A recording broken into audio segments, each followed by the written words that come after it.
Hi, this is my house.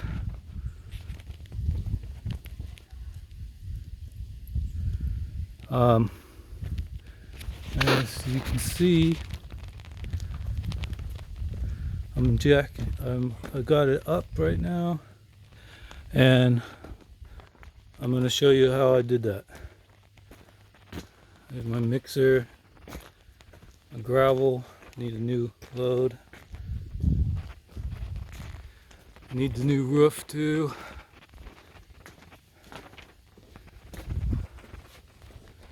There's my cement. I got the roof material. Garage had to be lifted too. I'll show you from the outside.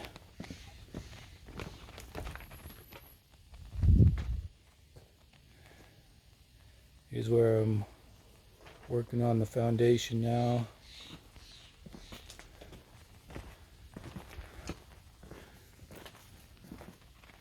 The old one's cracked and sunk. I'm going to show you, my house was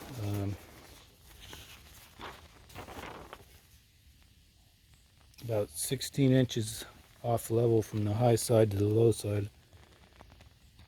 I don't know if this is going to make sense to you, but this was my house.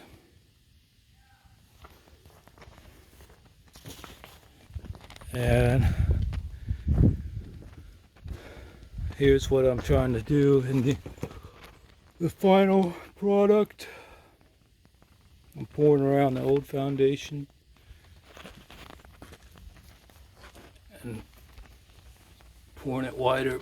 Anyway, so this is the lowest side, or was the lowest side.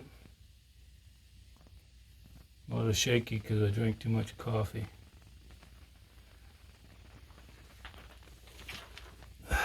So this is how I did it. I borrowed a bunch of jacks from my friends. I got some big house jacks from my dad, a few of them. I got started, but I quickly ran out, and so I started buying these jacks. And I'm not saying that you should do this. These specifically say not for house jacking, but this is what the system I came up with. So I love these jacks, these Pro Lift 4-ton. That's about perfect. You don't want too heavy because you don't want to lift too much in one spot. And then for these trailer style jacks, I bought different brands, but then I found this brand on Amazon. Cameo 4-pack runs about between like $36 to $42. I tried to get them on sale. I bought them over time. I don't know how many I have. A lot. But I like these ones because they have a solid rod, and some of the other ones have a hollow rod. And so I just like the little extra stability. And then with the hydraulic jacks, you can't just jack on a beam with that. It'll push right in. So I made these plates. It's like 3/16. And then I welded a little pipe piece on it so it'd center. And then I used that. And then I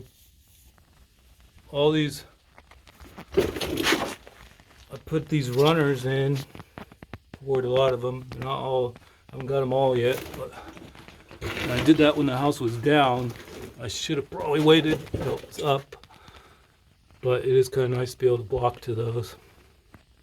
And these are the ones that aren't done. You can see they're all different levels, and they had sunken in different different rates. And so I decided to pour these runs about 2 foot wide and tie it all in, and then put the piers back on top of that.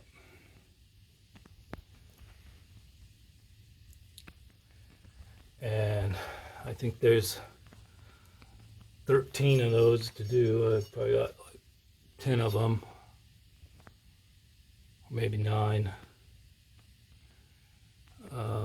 And then the other thing you're gonna want if you're gonna do this is a little laser. Just shoots a beam, and that's how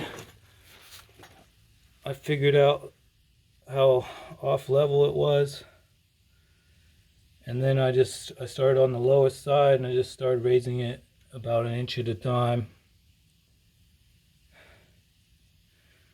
And I just measured to that laser and make everything the same level. And then over time, I just raised more and more of the house until I'm getting further back to the high side.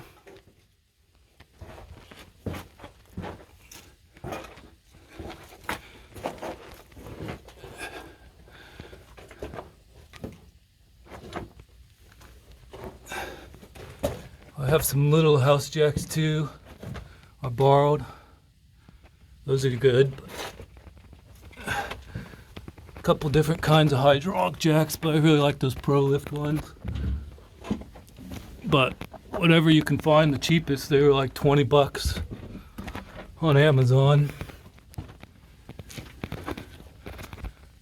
Then again, I'm not recommending that you do this, but this is how I did it. A gas line, I had to put a flexible hose so it would go up with the house to the meter. Now, as you can see, I got mostly hydraulic jacks and blocks on the edges because the edges of your house is the most weight. On the inside, I mostly have the trailer style jacks because it's inside for the most part, unless you're on a load bearing wall, it's pretty light. Anyway, at this point, it's all pretty level within probably a ½ inch.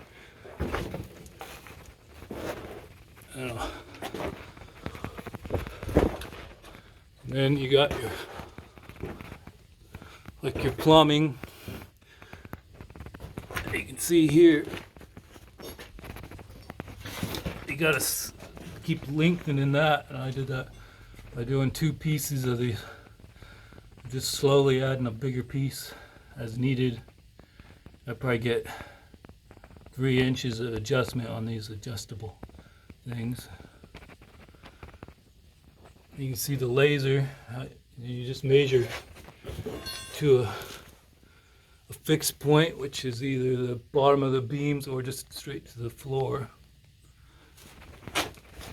Best thing about this house was the beams were not rotten or anything. It was not on the ground. It's just not stable. Soil's not that stable here, and kind of a clay. And then also I don't think they packed the fill that well.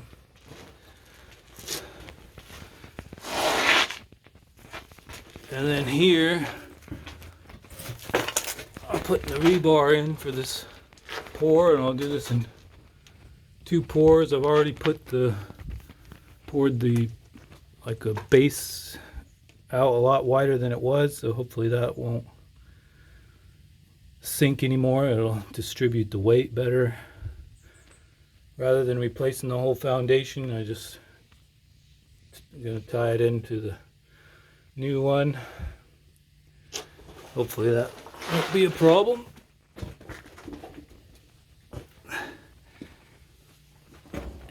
And this, I think I said before, this is what the final product should look like.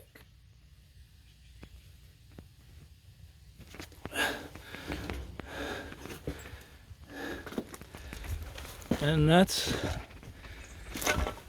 it. Oh, and then I put a beam under this chimney. Didn't have a big enough base.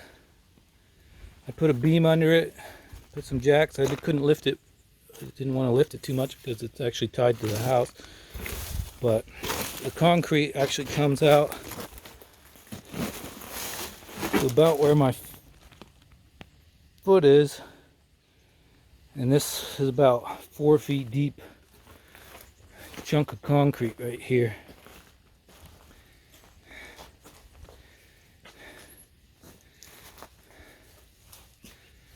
And that's it. I've been working on this for 3 years now.